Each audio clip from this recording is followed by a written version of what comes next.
Fellow demons, I have been looking over some of our human files, and it is cause for concern. We may have underestimated God and his creations. There are billions of humans now, and we have still managed to keep the majority in sin. There are too many humans. 50% of human reproduction is a result of teenage pregnancies, fornication and adultery. I think that would make us responsible for the high population.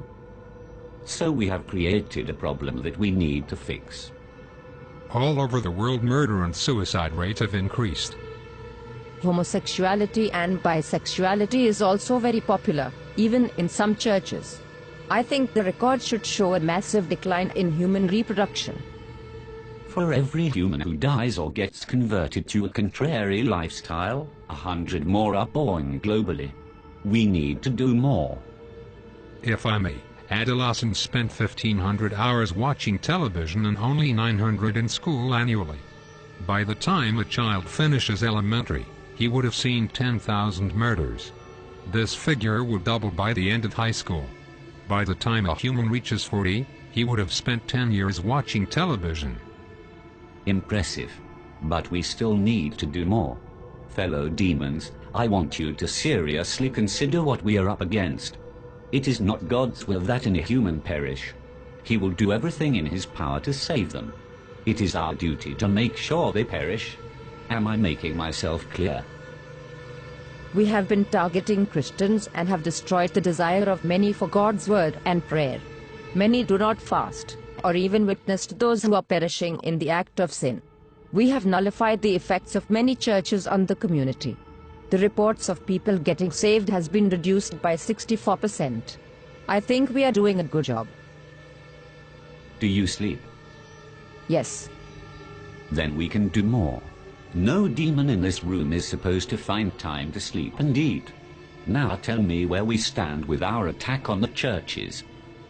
The leaders of the churches are revising their teachings. They encourage members to get back to the Word. What they don't know is, less than half an hour is given to Bible reading in any given week, which amounts to less than 26 hours for the year. Christians have lost the desire to read the very words that tell them how to live. The result is, they mix the sacred with the profane, surrendering all hope of them making it into heaven. Wonderful. Now we have to find a way to force human reproduction into a massive decline. We are thinking a global recession. Making the cost of living so high, very few will be able to afford it, unless by dishonest means. The need for money will be so great, and job opportunities so limited, that crime and violence will escalate to alarming levels in many countries.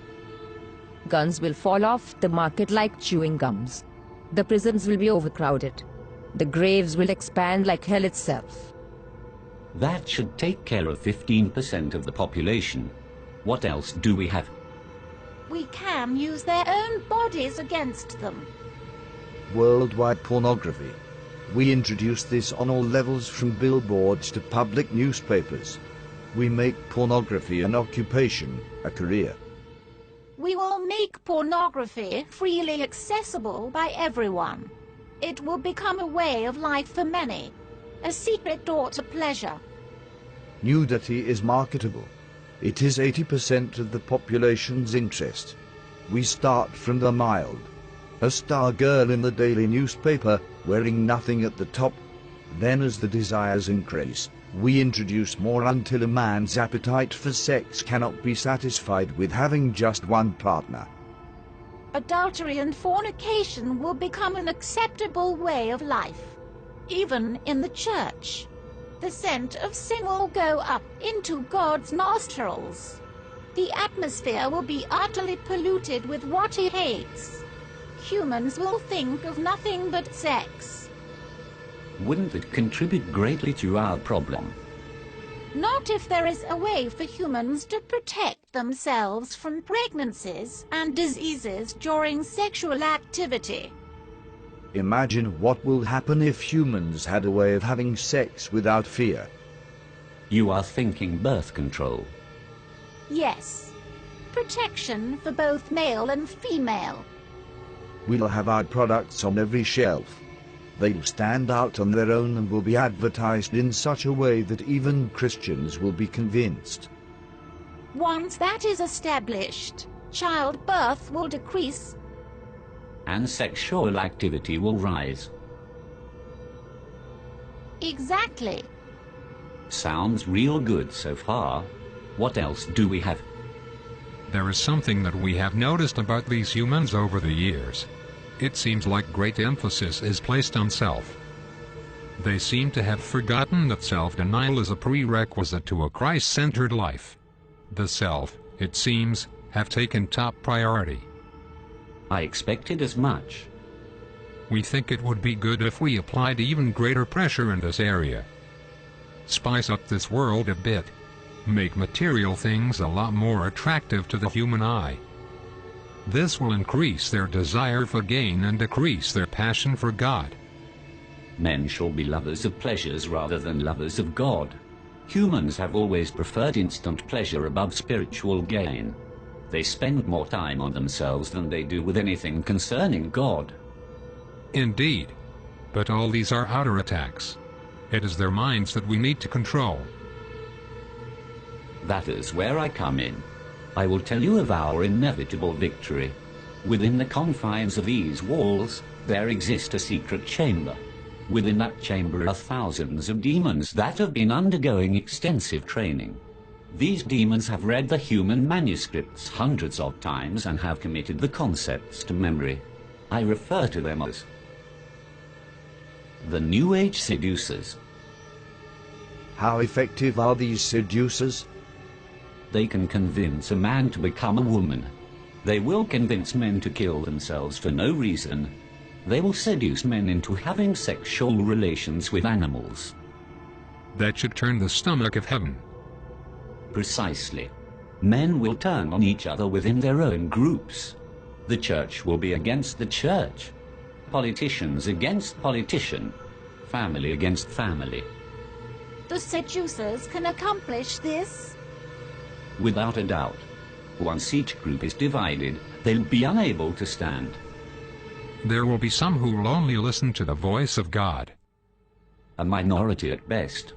Humans no longer see the need to protect their minds, thanks to our influence through the media. They entertain every thought, every fantasy, and every lust. Many don't know who they are, or whose they are, and that is a great advantage for us. On top of that, there has been a significant decline in prayers and the sincere study of the Holy Scriptures.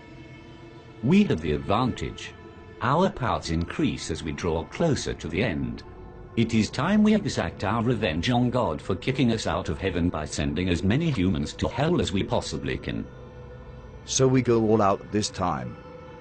I do not want to push God's hand too quickly. I want to savor every moment. I want to watch Jesus beg for these carnal beings till his heart bleeds again. I want him to watch as his children are reduced to godlessness. I want him to watch as his prized creation choose to fornicate and live adulterous lives.